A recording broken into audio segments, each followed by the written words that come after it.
In the medieval world, long before European global empires, West Africa was already a center of commerce and wealth. The Sahara Desert, often seen as a barrier, was actually a highway of trade. Camel caravans carried gold, salt, ivory, and textiles across thousands of miles.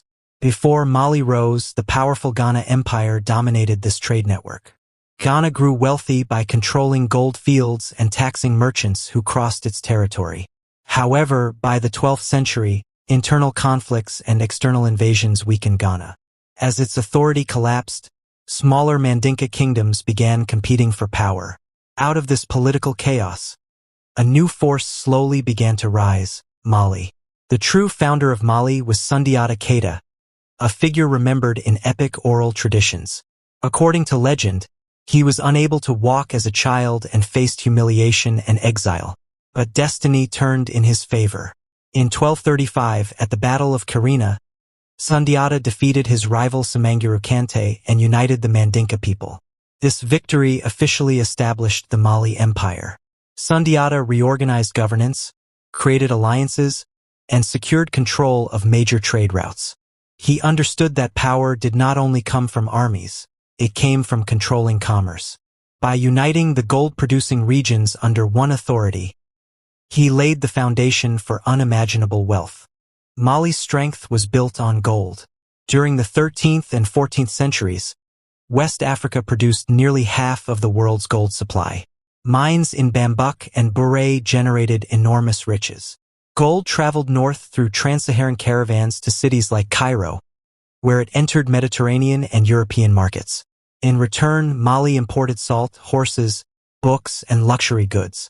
The empire taxed all trade that crossed its territory, creating a stable and powerful economy.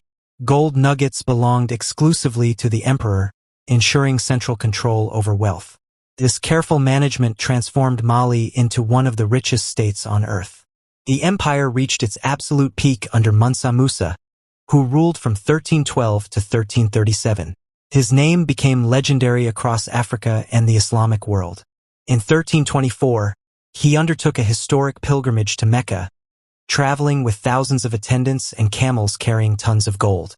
When he passed through Cairo, he distributed so much gold that it reportedly caused inflation for years.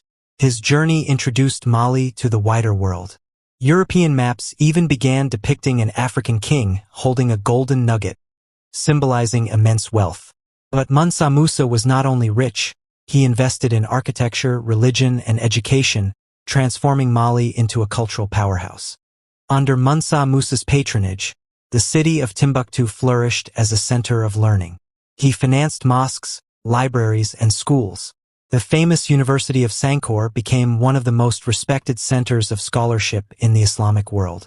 Scholars studied law, astronomy, mathematics, medicine, and theology. Thousands of manuscripts were written and preserved. Students traveled from across North Africa and beyond to study in Timbuktu. At a time when much of Europe was still developing its institutions, Mali was hosting intellectual debates and preserving scientific knowledge. Wealth was not only measured in gold, but in ideas. The Mali Empire was highly organized. The emperor ruled from the capital but appointed governors to manage provinces. Loyalty to the throne was rewarded, while rebellion was swiftly suppressed. Trade cities were vibrant and multicultural, with merchants from Arab, Berber, and African communities interacting daily.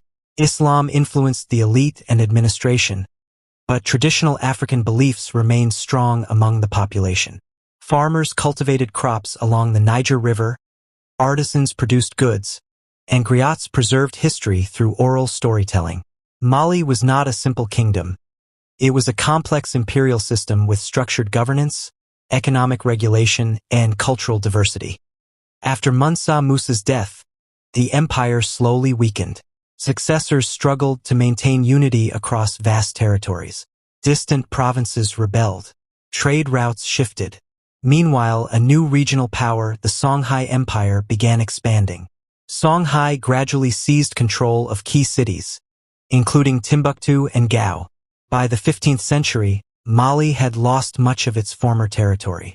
Without strong central authority and facing economic challenges, the empire fragmented. Although it survived in reduced form for centuries, its golden age was over. Even after its political decline, Mali's legacy endured. Its intellectual traditions influenced West Africa for generations. The modern nation of Mali still carries the empire's name. The manuscripts of Timbuktu remain proof of Africa's scholarly heritage. The story of Mansa Musa challenges global narratives about wealth and power. The Mali Empire reminds us that Africa was once at the center of global economics. When much of the medieval world struggled for stability, Mali stood as one of the richest and most sophisticated civilizations on Earth. The story is not just African history, it is world history.